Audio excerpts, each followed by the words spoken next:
I don't think that there is really even an interest there, sadly. I think that it's indicative of a group of people who are, you're either all or nothing. You are either pure enough in their eyes, whatever that means, and whatever barometer with which they're choosing to measure a person by, or you're canceled. I think that's and it's a dangerous place, and it's something that doesn't represent the freedom of thought and the freedom of speech that we should celebrate in this country.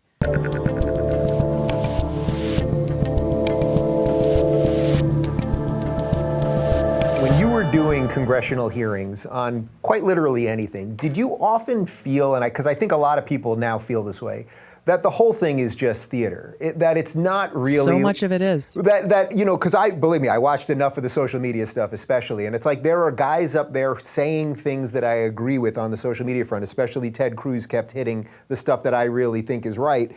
And yet I'm going, but nobody's doing anything. So you're saying, okay, Jack from Twitter broke the law because he lied under oath about shadow banning or whatever the specific thing might be. But it's like no one does anything. So it's just like this dog and pony show, like, oh, we're all pretending to go to work and then we have drinks together and then that's it. Yeah, so much of it is absolutely political theater and just for show. And I think that there's an opportunity to hold more leaders accountable given how much more access to, through, I think this is where social media can be used in a positive way, is to be able to not allow this kind of stuff to go unchecked and say, hey, we're tracking. So, okay, you're complaining about this. Where's the bill?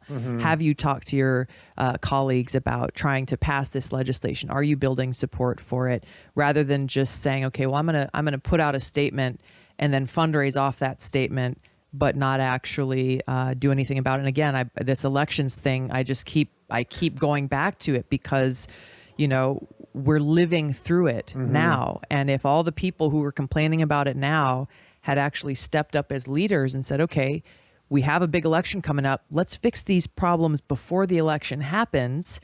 There's bipartisan agreement that this is a big issue. Yeah. It should have been fixed before this massive election in 2020 that we all knew was coming. It's so interesting because I said on the show this morning, it's like I'm completely against violence, political violence, either way, for sure, full stop, like no doubt.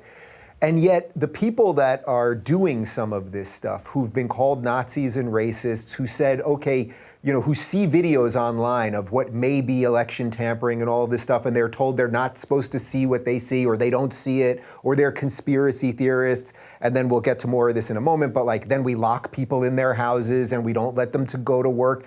It's like, that's what I mean when I said earlier, it sort of all felt like it was gonna end up here in a weird sense, that we've just ramped up the crazy in so many ways that, well, people storming the Capitol, again, not condoning it, but it's like, of course it was going to happen.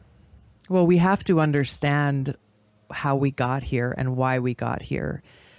One of the things that has so frustrated me in our politics that I've seen throughout my time in Congress is how reactive our so-called leaders are. They're not actually leaders who are exercising good judgment and foresight to see, okay, if we do this, then it's likely to end up with a certain consequence. And in situations like this, I think we'll see a lot of reaction start to come out of it, but probably not a whole lot of introspection to say, hey, how did we get here?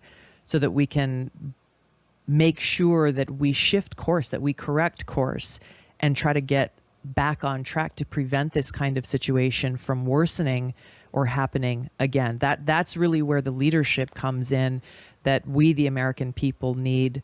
We've needed all along, and we especially need at this moment. Yeah, so I want to go into a couple of the things, because you kind of went out in a blaze of glory, just like saying everything that you believe, at least a whole bunch of it at the very least, and putting these bills forward and everything else. But before we get into the specifics of that, I'm curious, do you sense that someone like you has a future in the Democratic Party? I get your frustrations with Democrat, Republican, left, right, and all that kind of thing. But Do you sense that sort of the more moderate, anti-war, don't want government doing absolutely everything Democrat, does that exist anymore? It's becoming more and more rare in Washington, I think, and I don't think this is a recent phenomena.